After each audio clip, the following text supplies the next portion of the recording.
Morning, everyone. Lovely to be with you today. Thanks, Uncle Moogie, for that welcome to country. Today, sometimes I get kind of speech notes. I get given speech notes for things like this, and I didn't want to do that. I didn't want to come and do a speech and stuff. I wanted to share with you some of the things that I've been thinking about, some of the things that we've been thinking about.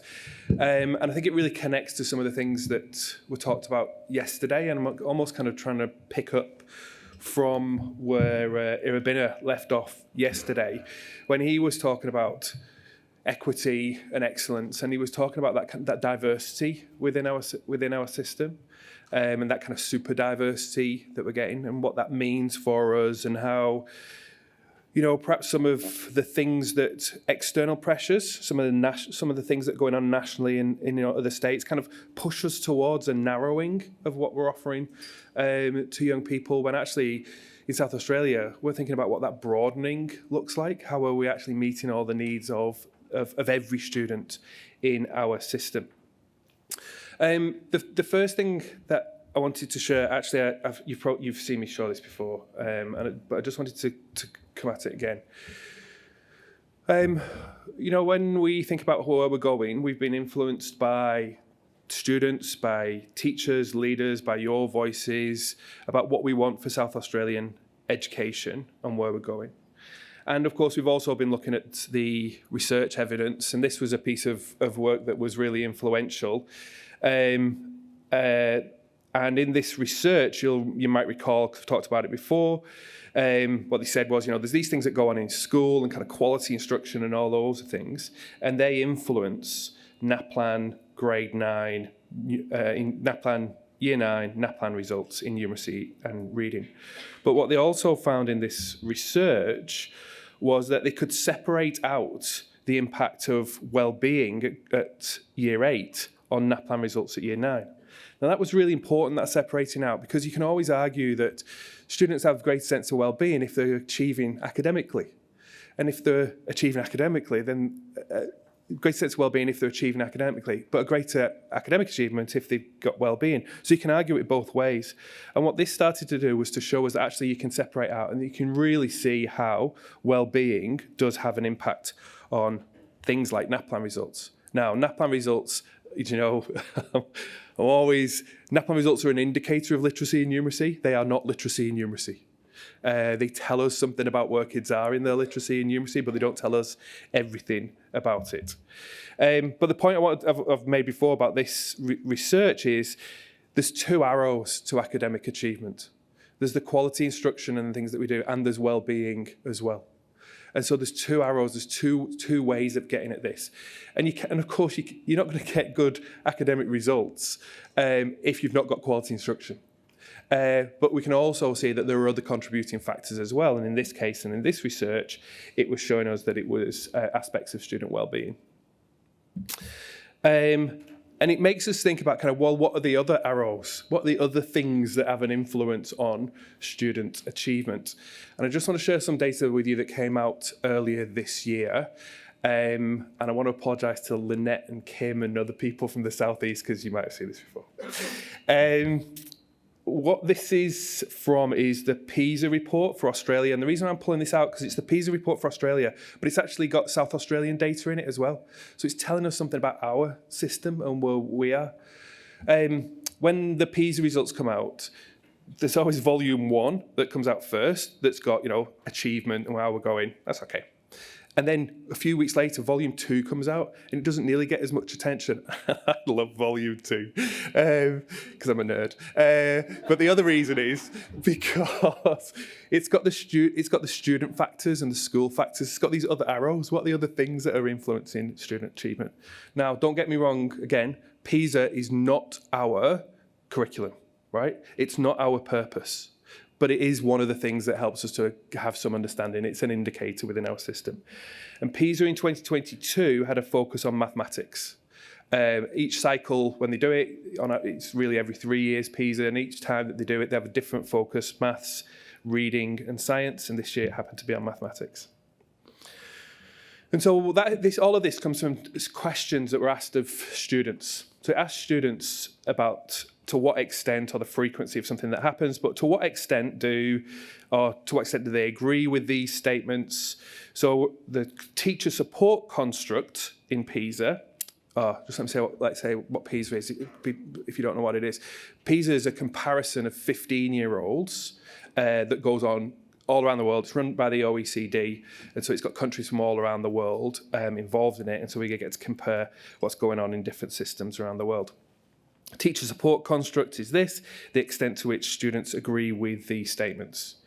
They do a couple of things in PISA. This little chart at the bottom, all this is showing is, and you might not be able to read it because I've tried to squeeze it all on one slide. The 3 bars there, the top one is the kids who are low performers in maths, to what extent do they say that they have teacher support? And the students say so those low performers say that they don't get much support from their teacher. Okay. This isn't whether they actually get support. This is what students say about their experience at school. The middle one is middle performers, and then the bottom one is high performers. So the high performers say, yeah, I get a lot of support. I agree with these statements. And then what they've produced this year, which I've found really interesting, was they compared all the states and territories. So if we just look at the right-hand side, we've got Australian average on the far right-hand side and the South Australian data next to it. I put a red line under the South Australian data because on the graphs that I'm about to show you, South Australia's position moves around. So it's just to highlight where South Australia is. So what they're showing here is, in the grey bar is the lowest quartile of kids who say that they have teacher support. So this is the kids who say, I don't get much teacher support. And the height of that bar is how they're going in their maths. Does that make sense? And then the blue bar is the kids who are the highest quartile. These are the kids who say, yeah, I get loads of support from my teacher, and that's their performance in mathematics. Yeah? And so what you can see is the difference between the two. So teacher support, or the kids who think that they get teacher support, is worth 45 points in PISA maths, right? So what does 45 points mean? So if we look at this is just the ranking. I know you can't read this. This is the ranking of countries in PISA from top to bottom. Singapore at the top. You can see Australia. You can see the OECD average, that international average. So if we take that data from Australia and put it on here, the kids who say they get loads of teacher support, if they were a country on their own, this is where they'd be. They'd be in the top 10 of countries in mathematics. And the kids who say that they don't get support from their teacher, where would they be? They'd be all the way down here. They'd be in the high 30s in that ranking. If we have a look at the South Australian data, South Australia starts at a lower point. Our performance in mathematics is lower than the national average. The kids who say that they get teacher support, what does that do for them? It sends them right to the top. We started lower, but it sends us to the top. It sends us to where the Australian average would be. Those kids, if they were a country on their own in South Australia, who felt like they had teacher support, they'd be in the top 10 for PISA. What about the kids who say they don't get teacher support? You can see how far that pushes them. Right, I'm going to show you a few more things. Sense of belonging. Right, so this is why I like it, right? So I've got this now I can compare it to teacher support, but I can see the sense of belonging, how that comes out. These are the statements that students are asked whether they agree with these statements. I show you these so you can get an understanding of what we mean by sense of belonging. This is what it looks like. For Australia, a sense of belonging makes a difference of 26 points in PISA maths. For South Australia, it makes a difference of 34 points. It makes the biggest difference at any state and territory. Put that on here. What does it do to Australia? The kids who have a sense of belonging, again, would go up to the top 10. The kids who have got the very lowest sense of belonging pushes them down. South Australian data, same level of impact, that sense of belonging.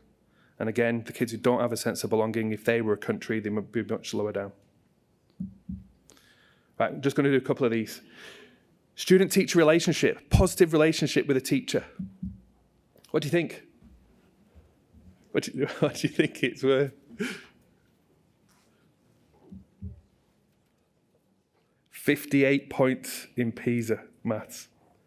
Look at the difference between the kids who feel like they've got a relationship with a teacher. Not their maths teacher, teachers in school, an adult in school. What difference does that make? There's the Australian data, South Australian data. All these kids have got a sense of belonging. What we see we can see from that well-being construct is that there's a level of causative, it's causative to a certain level. It runs both ways. In fact, it could be a spiral. Because if you get a sense of belonging and it pushes your achievement up, well, of course, then your achievement could have an impact on your sense of belonging. And you're going up and up and up. And if you've not got them, of course, it could be a downward spiral. You're not doing so well, you're not feeling a sense of belonging, you're starting to spiral downwards, both in terms of your sense of belonging and in terms of your achievement. What I find interesting is, the positive impact of all of these things for South Australia and how big it is, and the negative impact of not having it, and how far it pushes our 15-year-olds down. Let me share with you a couple more. Perseverance. What do you think?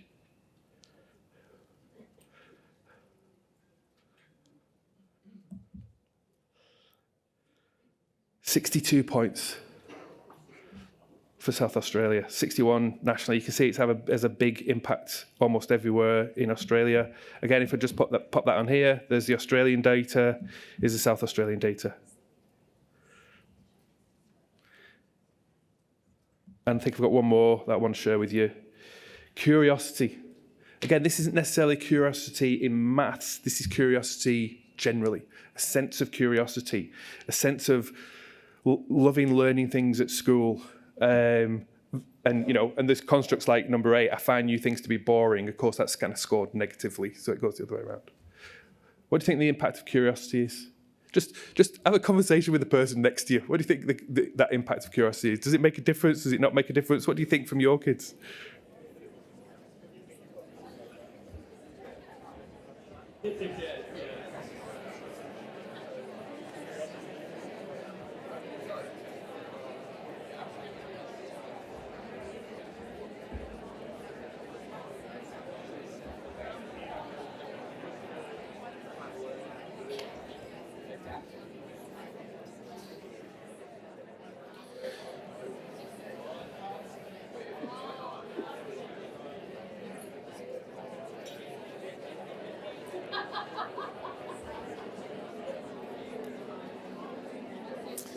All right, I'm going to interrupt you if I can and do the big reveal.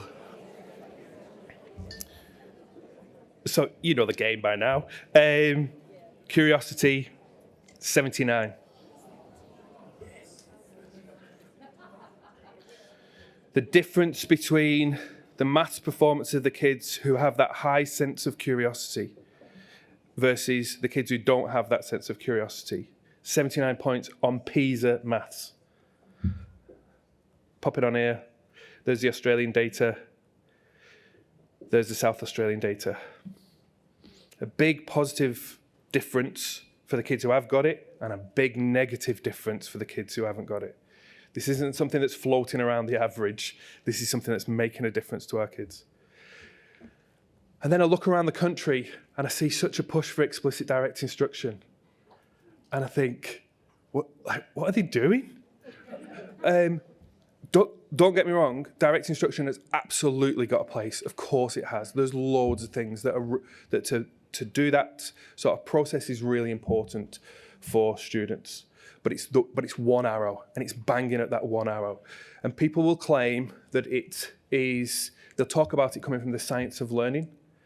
And it's a little bit, but it's not learning, it's training. Right? It's getting kids to be able to do the thing in the way that they learned it. And that's not thrive and prosper. That's not learn and achieve. That's doing tests, right? So let's not throw the baby out with the bathwater. Direct instruction's definitely got its place, but it can't be all. And this data tells us that it can't be all. This data tells us that it can't be all for Australian students. And it definitely can't be all for South Australian students, because we started to see something about the characteristics of the students, the dispositions of the students, the things, yes, that the students bring into the classroom, but the things that are malleable. These are malleable constructs. These are things that you can change. If we intentionally wanted to change these things, we could change these things, and we can see the impact that it would have on things like, all I've shown you is PISA mathematics. But it's an indicator of the sorts of things I think we need to be thinking about, we need to be supporting as a system in Australia and in South Australia. I think I've just said that. There's the kind of many possible arrows. And so I just want to connect it back to what Irabina was saying yesterday about responsive pedagogies. And of course, Irabina's work particularly is focusing on culturally responsive pedagogies. But of course, the responsive pedagogies are really, what we do all the time. It's knowing your kids. It's knowing your kids and where they are. What some of these dispositions that they've got are. You can have a measure of this, and PISA does it, and it's a bit clunky, and there's all kinds of pros and cons about PISA. I'm not a big fan of it, but I do like the insight and the questions that it helps me to ask when I look at some of the data like this. Teachers have usually got a really good sense of, where their students are. If they know their students, they've got a really good sense of where students are in terms of these kinds of characteristics. And so when we think about that kind of equitable excellence, I think there's a couple of ways to think about equity. One way of thinking about equity is standardized test results and SACE grades, and those grades not being as susceptible to socioeconomic status, to disability, to a student's gender identity as they are, and reducing that connection between those factors and students' performance. That's definitely one way of thinking about equity, and we should keep our eye on that. Another way of thinking about equity, of course, is much broader than that. Is making sure that our students are successful. Is making sure that all of our students are thriving. Is making sure that our students are achieving, but not necessarily in a narrow band, but in actually in a broader band. I think the SACE that we have allows for choices for schools to broaden that band of success, given the kind of breadth of offerings that there are in the SACE compared to perhaps some other states and territories, and certainly compared to other countries around the world. But equity can come from, that notion of students getting what they need, students getting what they want, rather than that kind of what we want to give to them. And so, so there's choices to be made, and of course, there's choices to be made at system level, there's choices to be made at a site level, there's choices to be made at classroom level. What I don't think we want is a curiosity program. We're not rolling out a curiosity program to every school in the state. That's not it. That's not how we do this. Yes, there's some choices at the site about how do we support this. But there's choices at a system about how do we support this. But choices at a site, well, is this going to work for our kids? Does it make a difference for the kids? I'm not going to talk about the areas of impact. You're familiar with these. But of course, you can see in this, those PISA constructs in here, that belonging, that resilience and persistence that we've chosen to put in well-being, because you have to make choices, curiosity in there with effective learners, and that kind of connection to an adult, all the different ways in which that flows through. So these are the choices that we've made as a system. And we really tried out to make them interconnected choices, and I think that PISA data, even though that's come out after we started the work towards the strategy, the PISA data is really telling us that these things are interconnected and connected with student achievement. And a lot of these things, you can see in classrooms, and again, there's something about how do we see the evidence of it, because some of it we're not going to see through testing. You can get a glimpse through PISA and these kinds of questions that they ask, but actually you can see these things come through students' kind of behaviours, students' actions. This is me at Glandore Kindy, and I love my job. I get to go to Kindies and paint, but actually, when I went to Glandore Kindy, they told me that what they were focusing on was persistence. That was the thing that they were focusing on in the kid. in the kids. The teacher's intention was persistence. So I sit down with the kids and I'm painting, and I'm sitting with Barmy there. You can see she's laughing at my painting, but that's all right. And I'm painting, and what I did was I just painted a bit of green at the bottom of the picture, and then pushed it away and said, "That'll do. That's enough." And she looked at me as if I'd gone mad. She said, That's not enough. You have to keep trying. It will be a much better picture if you keep trying. You have to do some more." I could see the intent of the educator in the kids' actions and in the way in which the way in which Abami interacted with me, because I sat down, and this kid didn't know me, but I sat down and I just interacted with her and learned about her and just put a little prompt out there and see what happened. And I could see reflected back the intentions of the educator. And, you know, when we've been doing this work around our curriculum, looking at the Australian curriculum, version 9 of the Australian curriculum, knowing that it's a compromise, that it's a national compromise, knowing that there's some narrowing, knowing that there's some things that are not quite right, knowing that there's things that get put into it that we wouldn't necessarily want to get put into it, knowing that again, Irabina talked yesterday about the intent versus kind of where it is now, and how, you know, sometimes there's a disconnect between those two. So really trying to recapture the intent. And so, you know, what I'm trying to say is, you know, there's that PISA data showing us about what makes a difference for kids in terms of even maths achievement.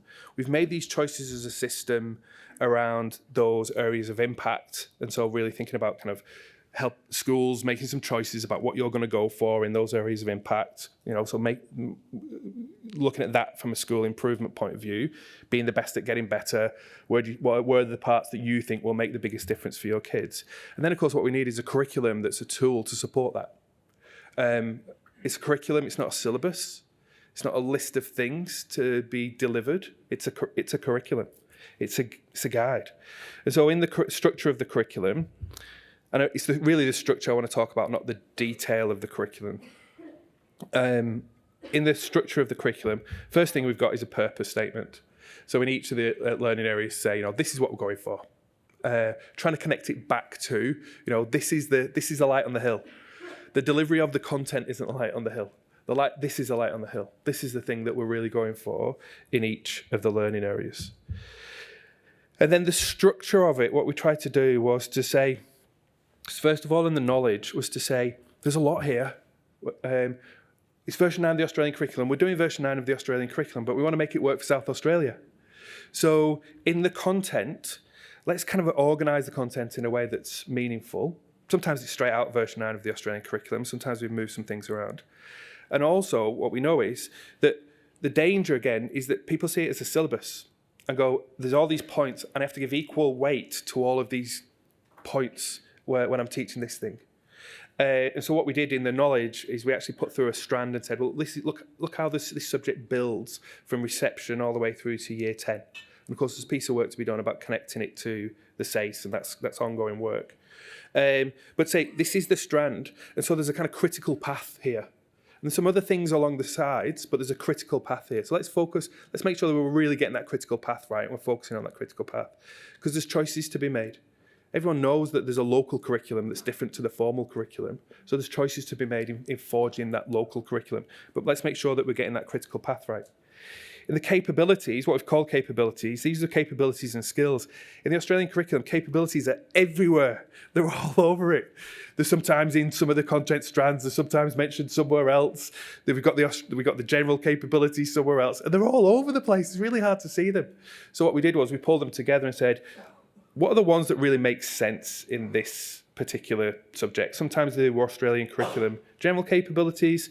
Sometimes they were particular capabilities and skills of that subject.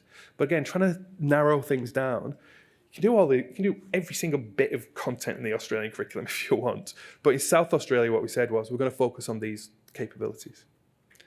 And then the layer that we added to it was this layer of dispositions. So this was new. And there's a choice to be made here again. you can see the dispositions of more content if you want. And I've been a bit disappointed because I think sometimes people have seen it as more content. What you're asking me to teach knowledge, these knowledge things, just in the Australian curriculum, these capabilities, again, already in the Australian curriculum, and these dispositions as well now. But of course, these dispositions are not things to be taught, things to be direct instructed. These come out of the experience that the kids have. Like BAMI and the intent of the educator when they were working on that persistence for the children. These come out of the intent of the educator and the experience that students have in the classroom. Maths, so that was the arts. Let's just show you maths. Maths was really interesting. And you have heard me bang on about this for 10 years more, since the Australian curriculum started.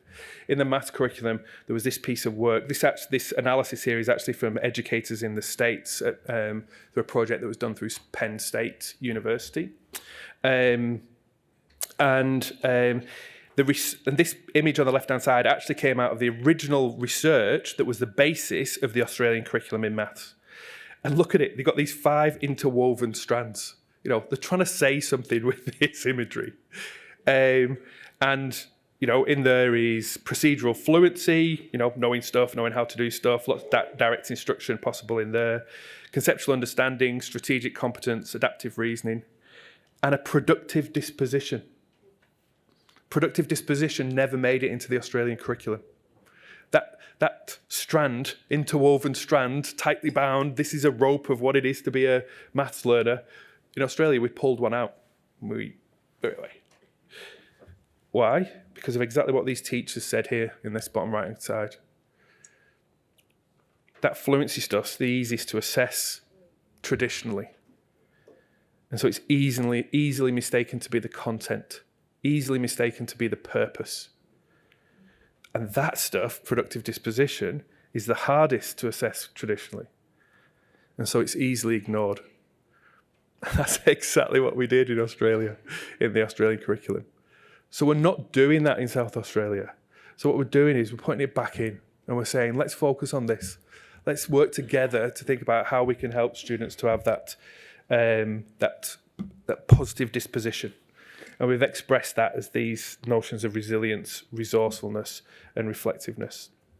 And developing that through, again, the pedagogy and the experience that the kids have, rather than perhaps something that we are instructing.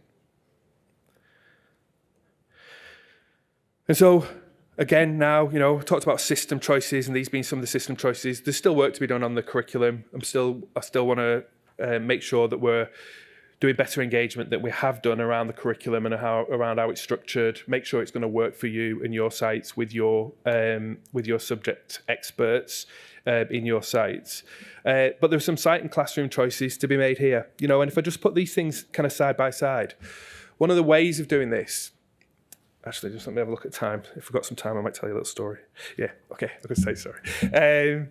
Years ago, when I worked at Flinders University, I worked with some primary educators on science and science curriculum. And we worked with these primary educators and we said, what's the purpose of science education? Why do we do this thing? And they said, they said all kinds of things, and we boiled them down to 10 statements. And the 10 statements were things like, you know, making good choices in your life, being a good citizen, being able to make decisions in the world, being able to explore the world, understanding how things work, you know, a whole bunch of things that we talked about. And we said, okay, so let's go and have a look at that. Where is that in the curriculum? And they went to the curriculum, and if you know the science curriculum, it's got 3 strands. One of the strands is science understandings, one is science inquiry skills, and one is what's called science as a human endeavour. So it's kind of a little bit of kind of philosophy of science, how science works, and a bit of connection to the science connecting to the world. And they looked through the content strand, and they were like, oh, no, there's not, a bit there and a bit here. They looked through the science inquiry strand and said, oh, yeah, there's a bit more, you know, how you go about doing science.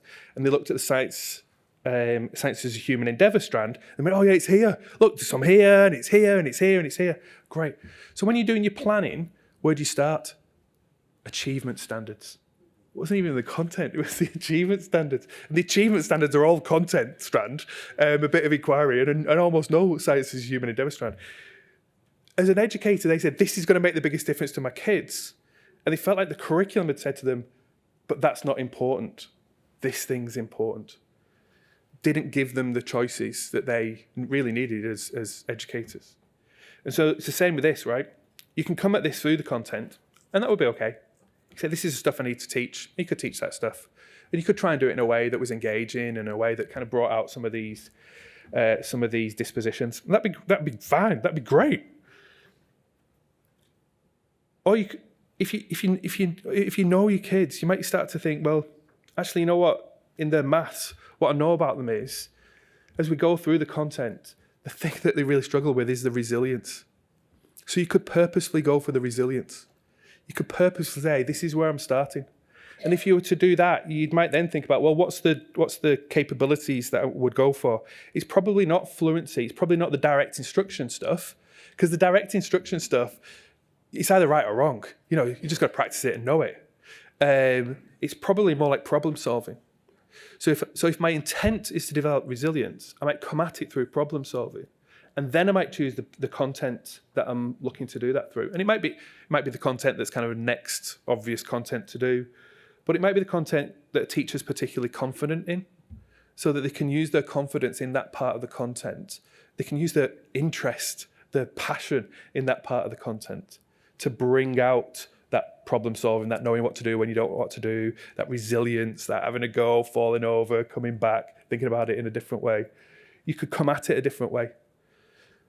The thing I really want to say to you about this is there are choices in this. There are choices for educators, choices for sites, for how you see the curriculum and the different ways in which you could come into the curriculum to achieve what you need to achieve for your students, to develop your students in the way that you want to develop your students. Are these perfect? I don't think they are. Are they ever going to be perfect? I don't think they are. There's choices to be made. We can do anything, but we can't do everything. So we have to make some choices. And so let's make some choices. And if these are not quite the right ones, right, let's change them. I'm all good for that. Let's change them. But let's make some good choices for South Australia. Let's play South Australia's game. Let's not play the national game. Let's not play the PISA game. Let's play South Australia's game. Let's make this thing work for us in South Australia. And I think if we can do this in South Australia and be brilliant in South Australia, everybody else's game will change, because we'll be leading and we'll be showing what can be achieved with our students.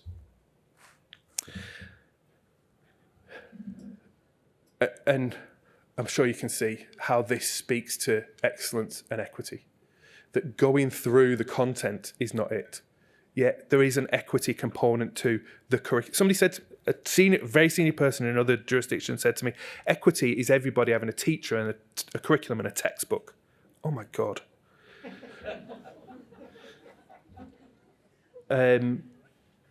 That's not it. But there is something about, the curriculum is there, and we're not chucking out the version 9 of the Australian curriculum. The content is still there. We're just organised it in a different way. Because there is something about, if that's our national statement, we have to work within that as well. But I just think we can do better than what's been going on nationally. Okay, so the bit I want to just end on is just thinking about, okay, so if we've got our curriculum and we land this and we've got a shared landing of curriculum, what it's for, how we see it, the tight and loose that's in it around choices that teachers can make about which content they're going to put focus on, how they're going to come at the curriculum, the choices, the flexibility that's in here. How could we use something like AI? I was working with Google a couple of weeks ago, and I went to EduTech in Melbourne. Oh my God, the AI frenzy is on. It's like people trying to sell schools all kinds of AI. It can do this, it can do that, it can do everything. The overclaiming is shocking. Let me name drop. I had an opportunity to spend quite a bit of time with Sal Khan of Khan Academy. And one of the things that he was talking about was all the work that they're doing to make sure that their products are safe and meet requirements. And most of the AI products that are actually even in the market say that they meet all the requirements, and almost none of them do. It's a wild west of AI out there at the moment. It'll settle down, but it's crazy at the moment. So I'm trying to say to you, I'm not a kind of AI evangelist, but I do think it can do something for us. But let's not forget, it's essentially autocomplete on steroids. right? So that's all it is. You put some stuff in and it tells you what the next best thing to, the next best word is, the next best thing to say is. So I'm going to show you something now, and I'm asking you to not judge me, right? So this is just learning. This is just playing to learn. It's just an example. Don't even kind of look at the content. I want you to have a look at the structure. So what if you could take the curriculum, put it with some AI and say, how could you support a teacher? How could the AI support teacher? So let's just look at what ChatGPT can do. That's exactly what I did. So I used ChatGPT, I used ChatGPT 4.0, uploaded the curriculum, the prototype curriculum, the arts curriculum, and you can see the prompt. Using that attached to curriculum, so of course if we had a system, you wouldn't do this, but this is what I did. Using the attached curriculum, produce a lesson plan for Year 6 class, just wanted to see what it would come up with. Any aspects of the curriculum, be explicit about the development of knowledge, capabilities, and dispositions. That's all I said, right? This is what it came up with. Curriculum links, the learning objectives in those 3 parts, the materials, what you might do through that process, the assessment, some reflection, and some extensions. Wow. So then I said to it, okay, we'll keep that same content. It come up with content about Aboriginal art, redesign the lesson to have more of a focus on developing students' confidence. So it went and it did it. So it gave me an educator, and you can see it knew that confidence was in the dispositions. You could see how this could support an educator to actually pull some of those threads through the curriculum in the way that I talked about. So then I said, okay, so what are some of the strategies that teachers might use to build students' confidence? Give me a bunch of things. I went through quite quick, so you can't read it. What are some of the strategies? You know, if it was more like growth mindset that I thought I was after rather than confidence, what could I do? A whole bunch of things, a whole bunch of suggestions. These are all starting points, right? I wouldn't take this and use it, but the starting points. And then said, all right, I'm a visual arts teacher. I teach visual arts in Year 9. Give me a lesson that starts with creativity and communication strand. Draw a thread through critical and creative thinking, but I also want that growth mindset to come through. There's my lesson plan.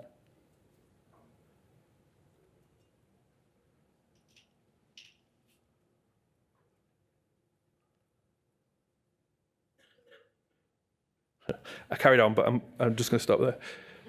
How are you feeling?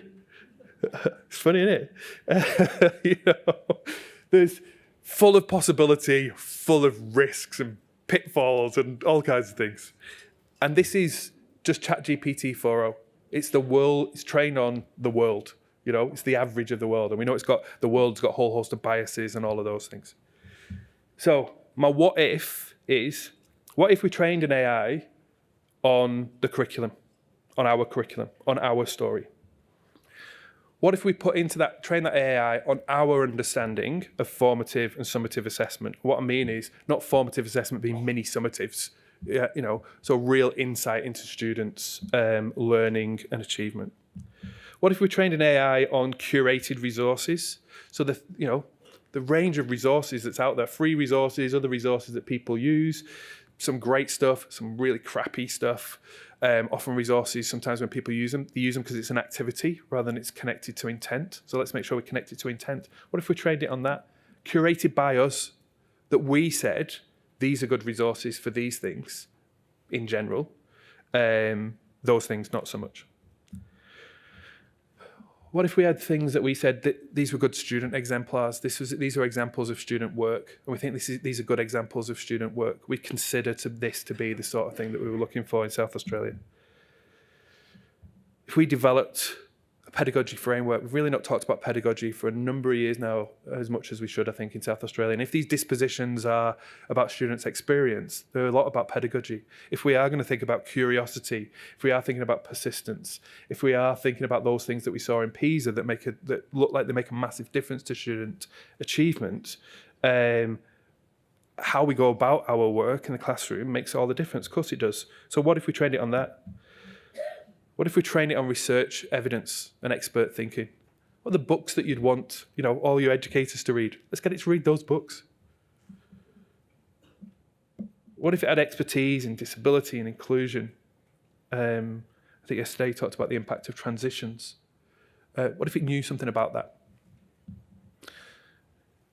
And because if it was ours, and you logged on, we know what school you're from.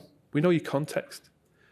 We know your SES. We know the nature. We know the data about the nature of your kids. We don't know your kids.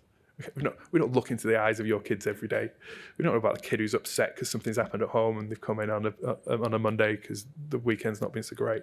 We don't know any of that. But we know something of your context. What if we did that? We're doing it. We're doing it now. We started this work.